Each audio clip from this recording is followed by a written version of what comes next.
Hello, everyone, and welcome to a brand new TJ's World According to Wrestling. I'm your host, TJ Wiggins. I'm here to talk to you about Impact, Smackdown, and AEW Rampage. Let's go ahead and get started. Impact first started off with the number one contenders match for the tag belts. It had the Bullet Club versus Finjuice. The guys made tags, but the refs not accounting for the man to get out of the ring before the illegal man that tagged himself, out of the match. Actually, I got out of the ring. Hikilu. I'm sorry, guys. I can't pronounce that name. If somebody would be so kind to spell it out for me or whatever, I'd greatly appreciate it. He got involved. The Bullet Club won this match. They're taking on the Good Brothers, but the Good Brothers came down the ring and beat the Bullet Club up. Excuse me. Hikilu and Gallows have a standoff, and then the other, the pair got into it. They got into this thing where they were stand up between the two tag teams in the Bullet Club. Instead, like, hey, what you gonna do about it? And, the Good Brothers, they just walked off. So that's gonna lead to the match.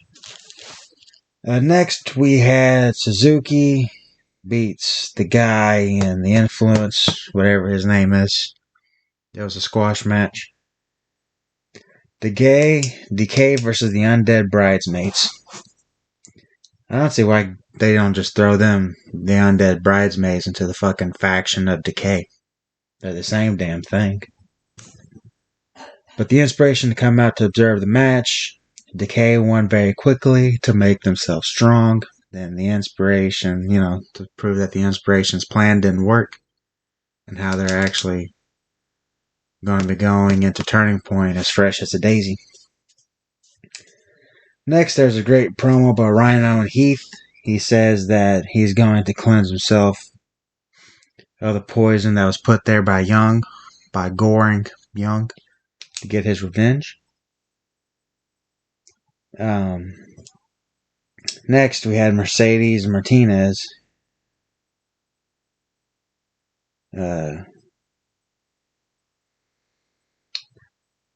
She beats Rain with the roll-up.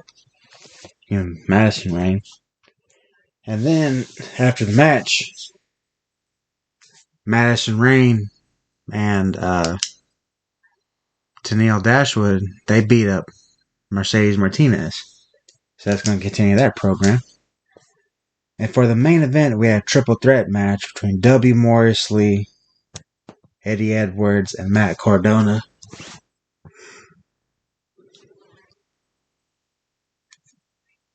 Excuse me, guys. Something that was surprising in this match is that the crowd actually turned on Edwards and Cardona and started chanting for Morrisley. It was a good match with Morrisley and Eddie, working the match and throwing an extra element of Cardona. Actually, kind of made the match pop. But Mad and Eddie started double teaming Morrisley, and the crowd actually booed them. It was fucking amazing. And then Eddie Edwards, they boot Morrisley out of the match. They just took him, they went for a big boot, and he got caught, and he went over to the side. And Eddie Edwards beats Matt Cardona to win the triple threat match. Next we have Smackdown. Sonya Deville introduces the Smackdown Women's Survivor Series team. I really don't fucking care. That led to the schmoz at a 6-woman tag match. Naomi, Aliyah, and Banks versus Natalya, Shotzi Blackheart, and Baszler. And Aliyah wins her debut on SmackDown. And Cole needs to shut the fuck up.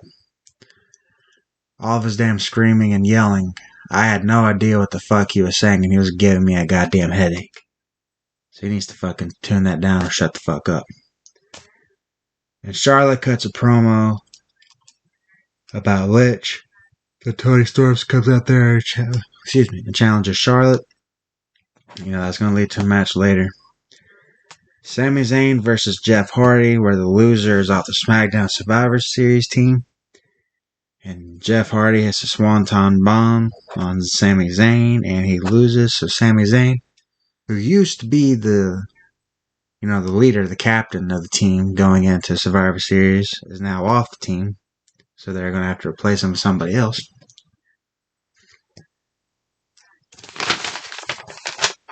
Next, which is our main event, which is Reigns versus Woods. And I gotta say, I didn't really understand the rules of what would happen if each person lost, but as I wrote this down, I think this is what happens. If Reigns loses, then he must bow down to Xavier Woods. But if Woods won,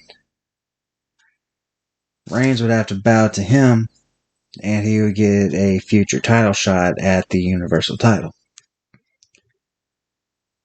And, of course, since none of these things are going to happen, I'm just waiting for the bell to ring for a no contest. And Reigns does some good big man shit. He started pushing Woods. He started, using his power, tossing him around like a little toy, like he didn't weigh anything. And he boots Woods out of the ring. He hits him, and Woods actually sells like he's about to die. That's some great working right there. And for the finish of this match, Woods goes for the elbow, spring off the top rope.